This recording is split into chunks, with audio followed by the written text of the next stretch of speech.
Welcome back to another episode of Storywave. This week we read The Clockmaker by Robert Louis Stevenson.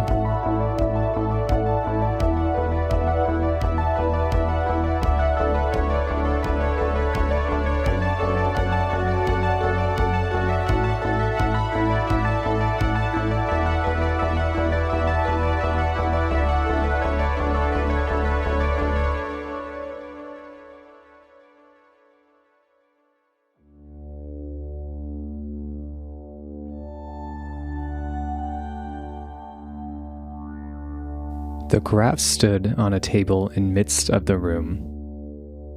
For near a week, no one had passed the door.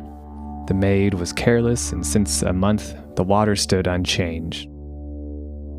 The leading race of animalculae had thus attained a great antiquity and were far advanced in scientific studies. Their chief delight was in astronomy. Philosophers passed their days in the contemplation of the heavenly bodies. Societies pleased itself in the discussion of competing theories. 2 windows, one looking to the east, one to the south, gave them 2 solar years of different length, the second mingling with the first succeeding again to the second after an interval of darkness. Many generations rose and perished in the night. The tradition of a sun grew faint, so that pessimists despaired of its return, and the moon, which was then at the full, deceived some of the wisest. It was not till the 6th long solar year that an animalculae of unrivaled intellect arose, overthrew former science, and bequeathed a heritage of disputation. His hypothesis may be called the room theory. It was in parts erroneous. The room was not filled with drinking water. Neither were its walls of the same substance as the tablecloth. But in most points, the theory accorded rudely with the facts, and its author had calculated the relative position of the carafe, the table, the walls, the chimney piece ornaments, and the 8-day clock to the millionth place of decimals, for his instruments and methods were exquisitely fine. So far, his merits were recognized by the most skeptical, but the philosopher was a man of a devout, obedient mind, and he had chosen to accept and build upon a legend of the race. In early days, before science had arisen, the oblong yellow space on the north wall was said to have opened, and an object, huge beyond thought, to have appeared and for some generations moved visibly in space. A light, according to some, brighter than the sun, according to others, scarce brighter than the moon, accompanied the meteor in its orbit. The craft was shaken the while by thunderclaps and unaccountable convulsions. The sides of heaven were heard to crepitate. Final detonations signalized the moment of disappearance. And when animalculae had recovered from the shock, the yellow oblong space on the north wall was seen to have resumed its natural appearance. Such was the report of grave and critical historians. In the mouths of the untutored, it ran otherwise. In the old cannibal days, said they, an animalculae of unheard-of bigness came through the wall. He had the sun in one claw, the movement of his swimming shook the whole carafe, and before going out again, he did something to the clock. To the amazement of society, it was this popular version the philosopher accepted. A light-bearing colossus, similar to the one observed, walked at stated periods about the outer walls of the room, and his passage before first one window and then another explained the solar years. But the philosopher went further still. In the animalcular cosmos, there was one feature of superlative abnormality: the clock, with its pendulum, its dial, and its hands. Generations of observers had proved beyond question that the pendulum swayed, that the hands crept about the dial, that the phenomenon of the chimes occurred at intervals of a roughly approximate equality, and that it was at least possible to conceive a relation between these intervals and the precession of the hands. Attention became early riveted upon the clock. The evidences of purpose and creation centered there. The creator, who spoke obscurely in his other works, seemed in the clock to utter an authentic voice. And theism and atheism joined battle on the question of the clockmaker. The animalcular Newton was a clockmakerist, and he hazarded the bold guess that the Colossus who carried a lamp around the room would be forced to regulate his movements by clock time.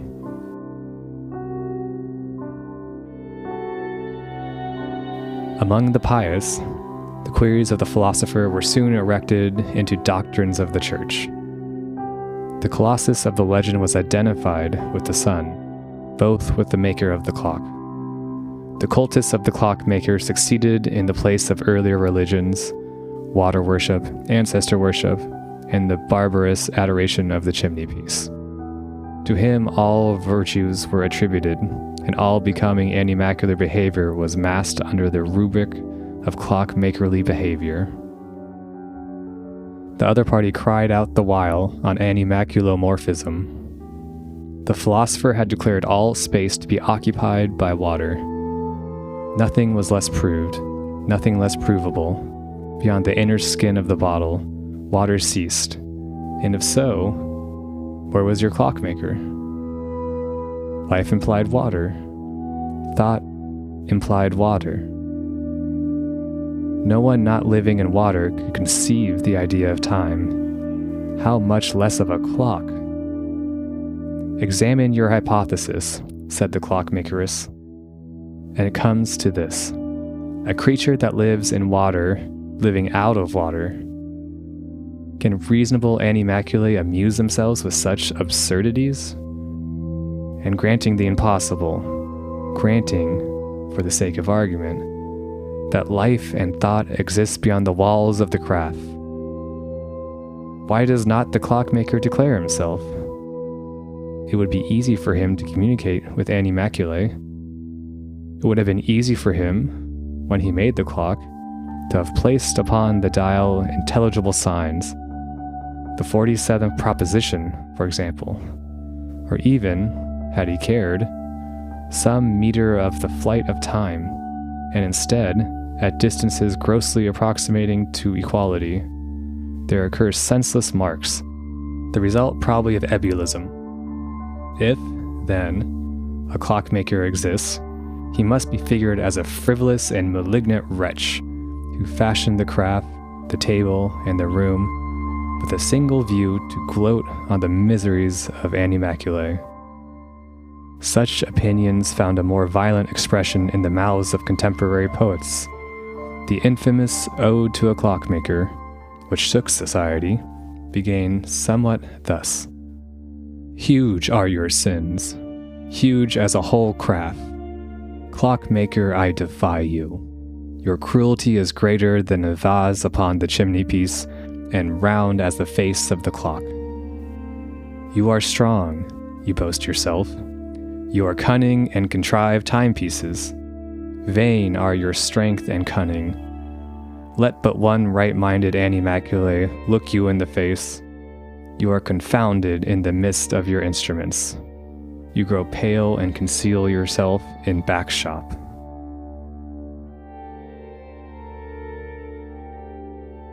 It was felt universally that the poet had advanced too far. Did a clockmaker exist, it was not to be supposed he could suffer these expressions to pass unpunished. It was to be feared the whole craft might be involved in some revenge. The poet, after a trial, in which he gloried in his horrid sentiments, was condemned and publicly destroyed, and this act of rigor checked for some generations the spirit of free thought. The dawn of the 7th double solar year was anxiously expected. As the moment approached, every telescope in the bottle was directed on the eastern window or the clock, and after the event had taken place, and while the calculations were being prepared, crowds waited at the doors of astronomers, some in prayer, some irreverently betting on the result. It was inconclusive. The clock and the sun were in no precise accordance. It was impossible for the most ardent of the faithful to cry victory. But the discrepancy was small, and the most solid of the free thinkers were conscious of a private doubt. In The Clockmaker Displayed in All His Works, The Clockmaker Vindicated, and True Clockmakerly Science Displayed and Justified, the pious sought to gloss over their disappointment. In works of a different complexion, freethinkers magnified their victory. As the hours passed and generation succeeded to generation, faith was perceived to have been shaken.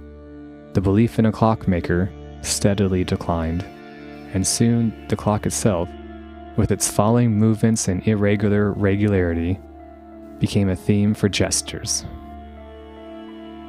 In the midst of this, the oblong yellow space in the north wall was seen to open, and the clockmaker entered and proceeded to wind up the clock. The revulsion was complete. Animalcules of every age and station crowded to the seats of worship. The craft rang with psalms, and there was no sentient creature from one side of the bottle to the other who would not have sacrificed all that he possessed to do the clockmaker a service. By the time he had finished winding the clockmaker spied the carafe, and being thirsty after last night's beer, drained it to the dregs. For 3 weeks after, he lay sick in bed, and the doctor, who attended him, had the water supply of that part of town completely overhauled.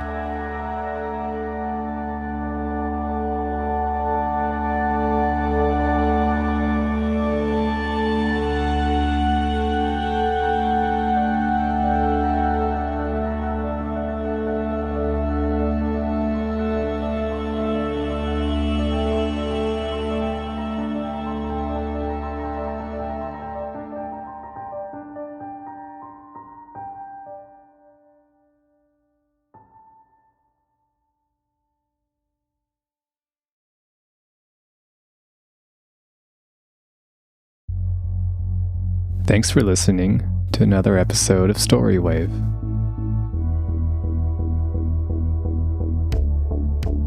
Next time you're hungover, try not to consume a whole society in one gulp.